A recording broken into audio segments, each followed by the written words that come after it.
The Screwtape Letters by C.S. Lewis. Letter 4. My dear Wormwood, the amateurish suggestions in your last letter warn me that it is high time for me to write to you fully on the painful subject of prayer. You might have spared the comment that my advice about his prayers for his mother, quote, proved singularly unfortunate. This is not the sort of thing that a nephew should write to his uncle, nor a junior tempter to the undersecretary of a department. It also reveals an unpleasant desire to shift responsibility. You must learn to pay for your own blunders. The best thing, where it is possible, is to keep the patient from the serious intention of praying altogether. When the patient is an adult recently converted to the enemy's party, like your man, this is best done by encouraging him to remember, or to think he remembers, the parrot-like nature of prayers in his childhood. In reaction against that, he may be persuaded to aim at something entirely spontaneous, inward, informal, and unregularized. And what this will actually mean to a beginner will be an effort to produce in himself a vaguely devotional mood, in which real concentration of will and intelligence have no part. One of their poets, Coleridge, has recorded that he did not pray, quote, with moving lips and bended knees, but merely, quote, composed his spirit to love and indulged a, quote, sense of supplication.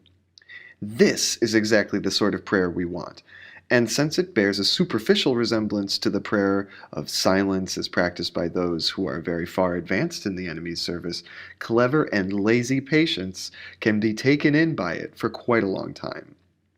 At the very least, they could be persuaded that the bodily position makes no difference to their prayers, for they constantly forget what you must always remember, that they are animals, and that whatever their bodies do affect their souls.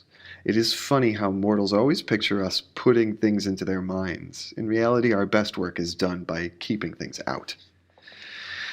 If this fails, you must fall back on a subtler misdirection of his intention. Whenever they are attending to the enemy himself, we are defeated. But there are ways of preventing them from doing so. The simplest is to turn their gaze away from him and toward themselves. Keep them watching their own minds and trying to produce feelings there by the action of their own wills. When they meant to ask him for charity, let them instead start trying to manufacture charitable feelings for themselves and not notice that this is what they are doing. When they meant to pray for courage, let them really be trying to feel brave.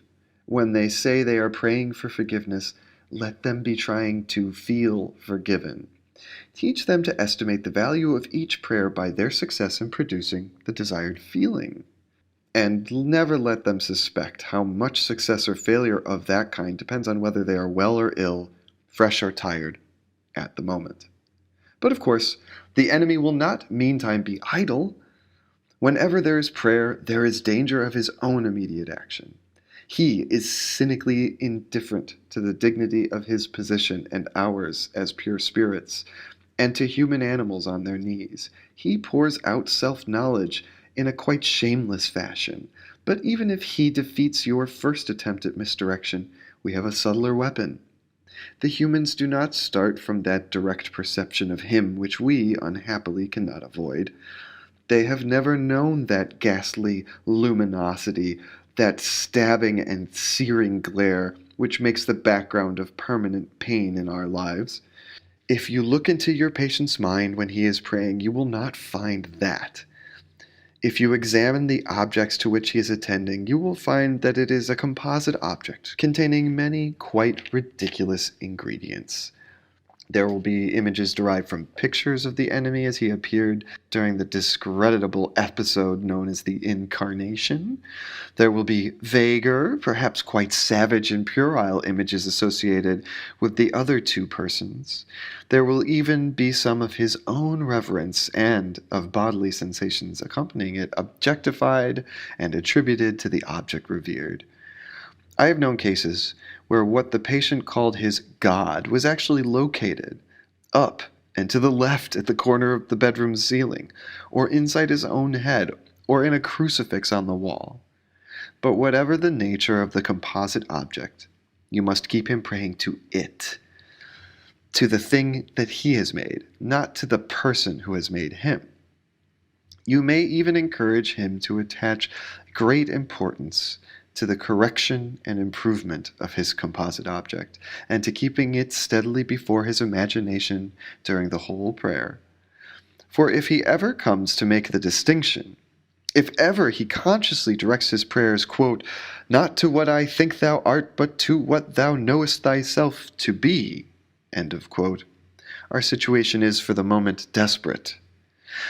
Once all his thoughts and images have been flung aside, or, if retained with a full recognition of their merely subjective nature, and the man trusts himself to the completely real, external, invisible presence, there with him in the room and never knowable by him as he is known by it, why, then it is that the incalculable may occur. In avoiding this situation, this real nakedness of the soul in prayer, you will be helped by the fact that the humans themselves do not desire it as much as they suppose. There's such a thing as getting more than they bargained for. Your affectionate uncle, Screwtape.